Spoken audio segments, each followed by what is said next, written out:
Now start figure of speech. क्या है figure of speech? तो figure of speech as word और phrases that depart from straightforward literal language. Figure of speech are often used and crafted for emphasis, freshness, expression और clarity. इसका सीधा सा मतलब ये है कि फिगर ऑफ स्पीच एक प्रकार के एक वर्ड्स है, कुछ वर्ड्स हैं, कुछ फ्रेज हैं।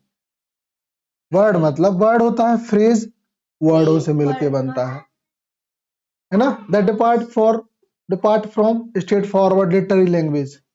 किसी भी भाषा में ये फ्लो लाने के लिए यूज होते हैं, मतलब उसमें सुंदरता लाने के लिए, उसमें हाँ, किसी भी वर्क में, लिटरेरी वर्क में, किसी भी किताब हो, पोयम हो, मैं बेसिकली पोयम्स में ही ज्यादा यूज होते हैं।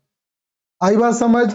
ये वर्ड और फ्रेज का सेट है, भाषा में सुंदरता लाने के लिए इनका यूज होता है, ठीक है। और भाषा में उस पोयम में किन चीजों को बढ़ाने के लिए यूज होता है, मतलब एम्फेसिस, उसमें प्रभावपूर्णता, फ्रेशनेस, ताजगी, एक्सप्रेशन, अभिव्यक्त करने के लिए, क्लैरिटी, किसी भी चीज को क्लियर करने के मतलब वो करने के लिए, ठीक। आया समझ? फिगर ऑफ स्पीच देखो, figure of speech, it is a way of saying something other than the ordinary way. आई बात समझ? देखो आ गया, वेरी गुड, आप फीलिंग आ गई, ठीक है ना। मतलब कुछ कहना लेकिन ऑर्डिनरी वे में नहीं, स्पेशल वे में कहना, समझ गए ना, एक अलग ही स्टाइल में।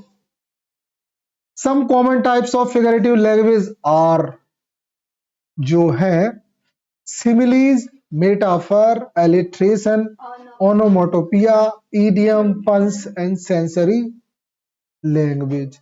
ये कुछ टाइप के क्या है, कॉमन टाइप और फिगरेटिव लैंग्वेज के प्रकार हैं, ठीक।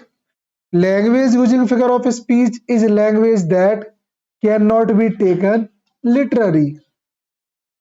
मतलब सुंदरता लाने के लिए जरूरी नहीं है कि आप अ, शब्दों के मर्यादाओं में बंधे रहो, ऐसे समझो।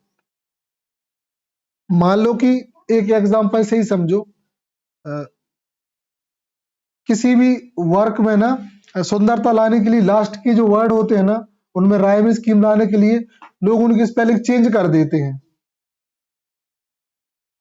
हाँ, उनका मतलब अलग नहीं होता, ऐसे समझ लो। विलियम शेक्सपियर का एक वर्क है मैकबेथ, है ना। ठीक है, उसमें जो उनका पहला ही एक्ट है ना, उसमें कुछ चीजें चेंज है। मतलब सन की स्पेलिंग उसमें पता क्या है, SUNNE, सन। वॉन की स्पेलिंग SUNNE, सन, सन्नी।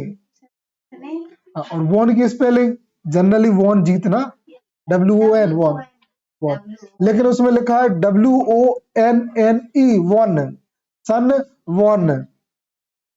बात आई समझ में? ये सुंदरता लाने के लिए चेंजेस किए जा सकते हैं। हालांकि वो ओल्ड इंग्लिश थी, मतलब ओल्ड नहीं थी, थोड़ा सा पुराना स्टाइल, बट ओके। अब लग जाएगा क्योंकि आप मूर्खता में लिखोगे ना, वो जब आप जान के लिखोगे ना तो उसी चीज को सही भी करेंगे, ऐसा नहीं है। आई बात समझ? चलो आगे देखें। सिमिली, टाइम नहीं है, हम लोग ऑलरेडी आज लेट है, इसको नहीं करेंगे आज, ठीक है। पूरा कल ध्यान रखना, कल होगा।